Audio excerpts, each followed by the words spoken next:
So guys, talking about the rot in the society.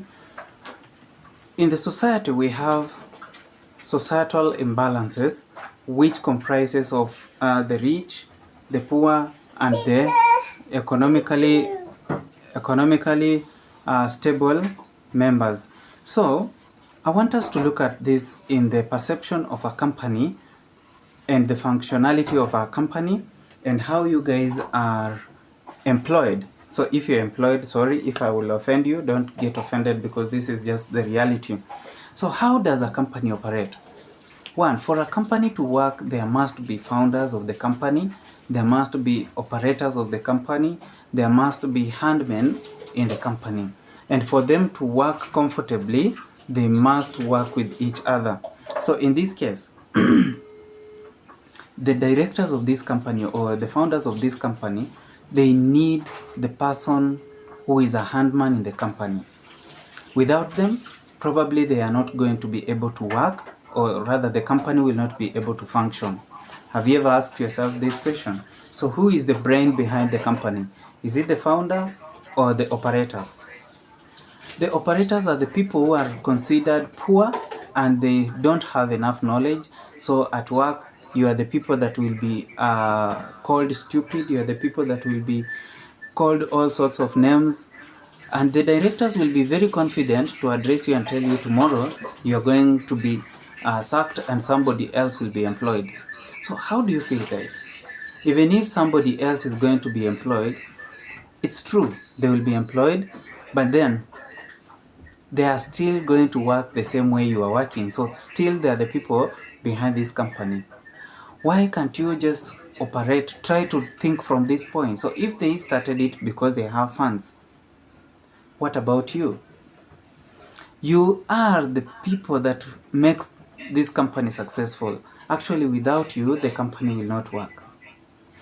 No, it doesn't matter that it's you, but any person who is in your capacity must be there for that company to work. So the company without you is as useless as that company, as it was without being founded. So how do we get to that point where we allow the founders or the directors of the company to call us all the stupid names, all the bad names, all the poor characters that they have ever come across, and want to brand them to us? Is it because we are lacking the voice, or is it because we do not know that we are the voice?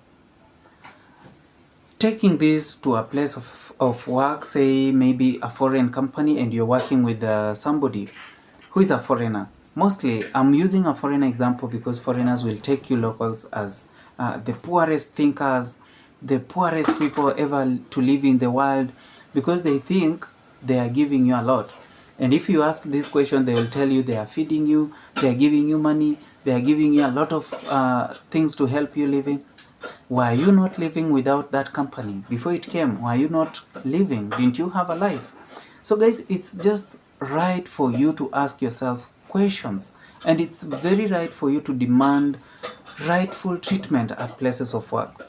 I want to take this as an example because at some point there is this guy. Let me give you a small story. So there is this guy that comes up with many ideas in the company. This is the person that finds ideas, gives them to their managers, and then the manager takes into consideration all the ideas, and then he does what this guy says, and then they go successful. But then the sharing of the benefits, this is the guy that gets 10% and the main company gets 90%. So the guy doesn't realize this until he gets a real project that himself is doing directly, and then he realizes the value. So this one goes to about 10 million. It's a project costing about 10 million. So the guy does it, he finishes, and then he gets a pay of 100,000. Why? He is an employee under this company, and the policy of the company says all the employees under their name, even if they got a job referral, they can't get above 5%. So what would be the benefit of this guy? Out of 10 million, you get 100,000. And then after getting the 100,000, and it's you getting the money, carrying the money, getting it to the boss, and then later on you become that poor, and then again you end up calling your boss sir, bossla. Isn't that madness? Guys, let's be told the truth. You are the person that gives that company the power. That company is as powerless as nothing without you. So, first of all, discover your value. 2, you are the person that makes the company run. But you can't realize this because you think you are getting paid. You are getting a monthly pay.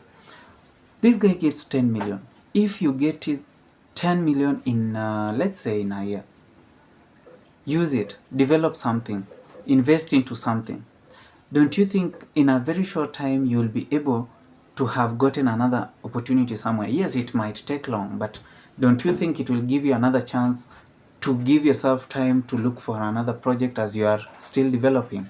Must you go down to your knees calling somebody boss? You're working on your own project, but you're giving somebody else's money because they are your boss. Guys, let's be told the truth. So this is the road in the society, and that boss is not there to develop you. Take an example of an internship student. A student who goes to a company for an internship. This is a person who thinks they are going to develop themselves because they are going to gain an experience. Yes, that's okay. We have no problem. But don't you think these guys are the most industrious people at the places of those work? They're the people that are being used to work so that they develop more projects in the name of research, in the name of market research, in the name of a customer relationship. These are the guys who are going to work tirelessly, and then they get not even a 1% pay. They give you transport and then tell you you are an intern, you are not supposed to be paid. In fact, you are the one who pays. Take an example of a government internship. You are the one who pays to the government. Really. This is the road in the society. It's because we do not have the information. Everyone is as valuable as you are a human being. You are not created to suffer. You were created to struggle to develop yourself, to develop your value, not to develop somebody else. But the opposite happens. We are working in, day out to develop other people in the name of jobs. And this is where poverty comes. So we might never grow until we realize where we are. You are the value, not the company. The company gets the value in you, and it only pushes you harder so that you create that value, you give that value. But you are the value, not the company. That company is like a house, just like a building. It's standing there. You have to be there for that company to be called a company. 2, you have to be in your office, on your machine. You have to be talking to somebody to manage people for that company to be called a company. What if tomorrow wakes up and everyone walks out of that company then? So will there be a company anymore? It will only be a name called a company, but then the people are not there. So not even customers will be there. You are the value until you realize this. I'm talking about this because there is this guy that I just told you. He gets 10 million project, and then he only gets 100%, 100,000 out of it. Does it even equalize your value?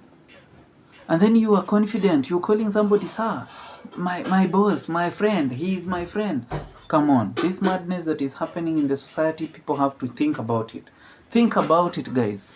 If you think this is offensive, leave a comment down there, and don't forget to say whatever you want, speak whatever you want to speak, because this is Tuchanwane, my friend. Let's talk about this rot in the society.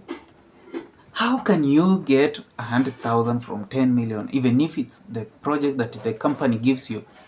Look at the hustle, look at the transportation, look at the communication. Nobody in that company was there. It was you alone. Then you come up as a project manager, and then you get 100,000 in the name of, come on, let's be told the truth. So this is madness, and it's happening. Let me be sincere. There is this Chinese guy that I have seen. So the guy takes you to the field, tells you tomorrow come for an interview for sales, and if you get me five clients, I'll give you 7% of commission. And then the guy goes to the ground, finds clients, and then he gives the contacts of the clients to the Chinese guy. Then what happens? So the Chinese guy goes back, he sits, he looks for another translator that understands English well, and then he gives them the contacts. So the other translator communicates directly with the clients. They come, purchase things, and go. You get nothing. The guy comes and says, my client came here and what? The Chinese tells him, were you the one who brought them? No, I brought them myself, so I don't pay you for that. How would you feel? You are being used and you are busy calling somebody, yes, boss. That is madness that has to stop. Let's talk about that. And guys, I want you to open your mind. Know that you are the value, not the company. Know that these guys need you. You don't need them. After you realize that you don't really need them, they need you. Even these customers, if you are the one who got the customer, you have to make sure the customer knows that it's you who is getting them. Let the customer directly talk to you. Let that company talk to you so that you become the intermediary. Let you get the value that you deserve, not somebody giving you what they think. Give you peanuts. And then you come and say, I have a good boss, my friend. This black madness we need to stop. Let's stop calling people Jesus. Let's stop calling people gods when they are just human beings. You are the people that gives them the power. They don't have any power. So if you stop and realize that, sit back, analyze yourself, now you can consider